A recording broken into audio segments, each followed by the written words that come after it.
Welcome to Letters to Louie with Abby Algiers. Welcome, Abby. Thank you, Sally. You've chosen a letter that's timely for what is happening here in Wisconsin. Harley-Davidson is celebrating their 120th anniversary. And your dad wrote this at the 100th anniversary. Correct. So that's pretty amazing. Yes. And we aptly titled this Helmets, Harleys, and Heads. Yep. In some order like that, yes. Yeah. But let's go ahead and read the letter, and Okay. then we can talk about it. Perfect.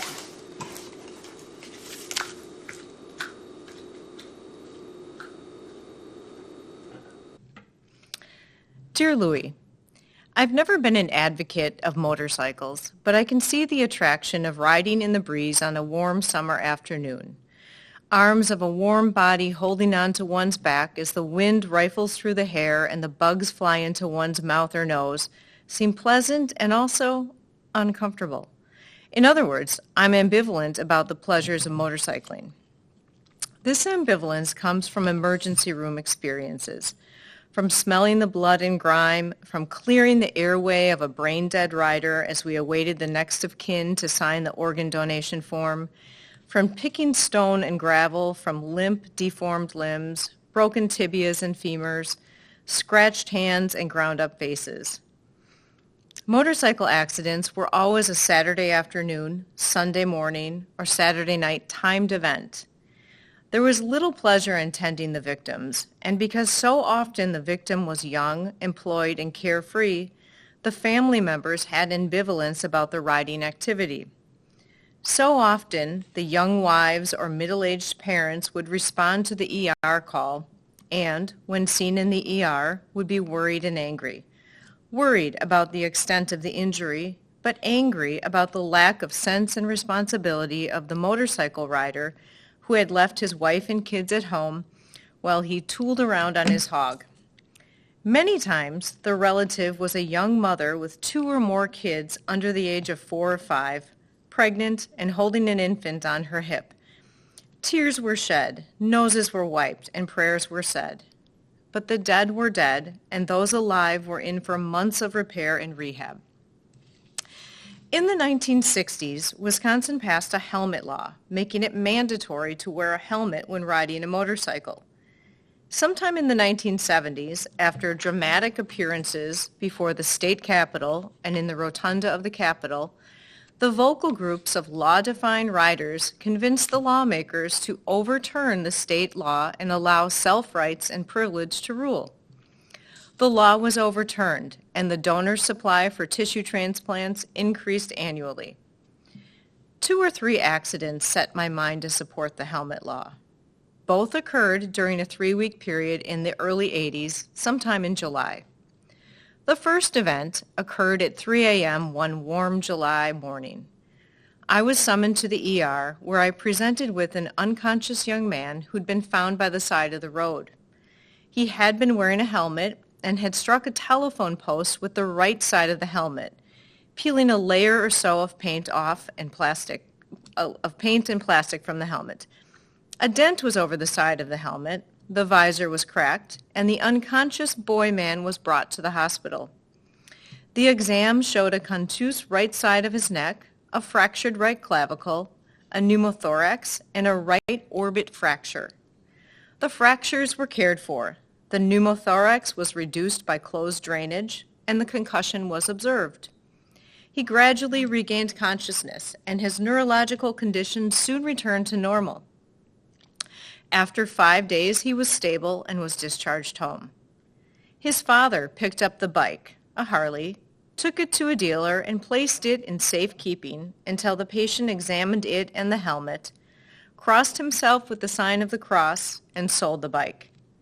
He recovered completely and never rode again. The 8-inch telephone pole was replaced, and all parties were happy. 2 weeks later, a young man I'll call Danny was brought to the ER. Danny was a large young man, 6 foot tall and weighing 295 pounds.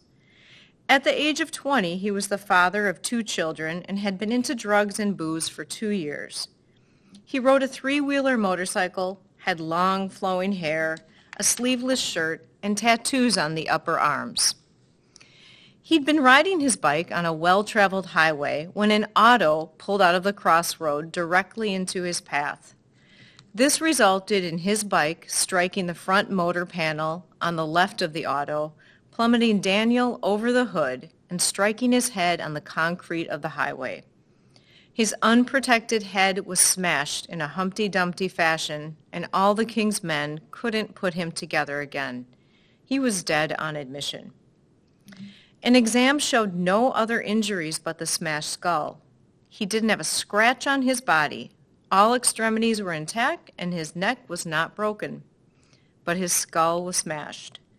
He was dead, and his friends, all high on dope, were unbelieving and incensed that nothing could be or was being done. His wife, with her 2 young children, cried and brought his helmet to the hospital. He had refused to wear it when he left for the tavern at 6 p.m. Her life was never the same. The children grew up without a father, she without her Daniel. And while she knew that wasn't too much of a disadvantage, he was kind and loving when he was sober and working. That Saturday night, he wasn't working, he wasn't sober, and he didn't wear a helmet. He died, and he left the hospital that same night. My other patient was more seriously injured, left the hospital after 5 days, and recovered after 4 months. Daniel was buried on Tuesday. There is a relationship between Harleys, helmets, and heads. This year, the 100th anniversary of Harley may emphasize that relationship. And so it goes, Louie. Keep the faith and protect your noggin. Jim.